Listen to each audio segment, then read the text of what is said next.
السلام علیکم ورحمۃ اللہ۔ الحمدللہ رب العالمین والصلاة والسلام علی من لا نبی بعدہ، اما بعد۔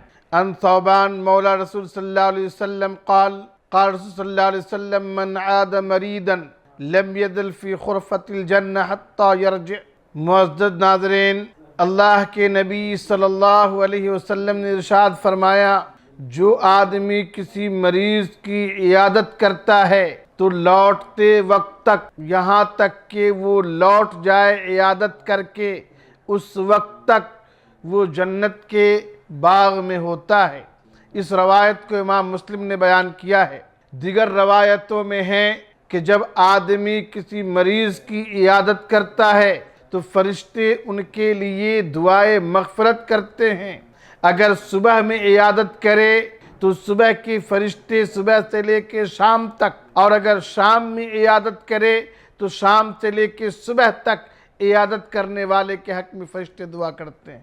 ذرا سوچئے، یہ بیمار پرسی کرنا یہ عام انسانوں کے ساتھ، اور اگر بیمار آپ کا کوئی رشتہ دار ہو، صلہ رحمی کرنا جس سے واجب ہے، اگر والدین میں سے ہو، بھائی ہو، بہن ہو، تو ان کی عیادت کرنا ہمارے لیے کتنا محترم شان کام ہے۔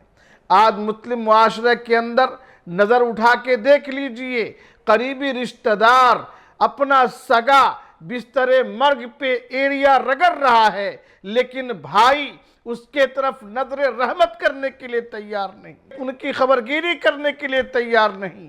انا کو انہوں نے اس قدر قائم رکھا ہے کہ ان کے موت پر چند قطرے آنسو بہا کر اپنی شفقت کو وعدے کرتے ہیں، حالانکہ وہی بھائی جب بیمار ہے، وہی والد جب بیمار ہے، وہی بہن، وہی تمام رشتہ دار جب بیمار ہیں تو کبھی پوچھنے تک بھی نہیں آتا۔ ایسے لوگوں کو سوچنا چاہیے۔ اللہ کے نبی صلی اللہ علیہ وسلم نے ارشاد فرمایا، کل قیامت کے دن اللہ رب العالمین ایسے لوگوں سے فرمائے گا کہ او لوگوں، میں دنیا میں بیمار تھا، تو نے میری عیادت نہیں کی۔ یہ کہے گا، اے اللہ، اے رب العالمین، تو کیسے بیمار ہو سکتا ہے؟ تو حکم الحاکمین ہے۔ اللہ فرمائے گا، میرا فلاں بندہ بیمار تھا، تجھ کو خبر تھی، تو نے اس کی عیادت کیوں نہ کی؟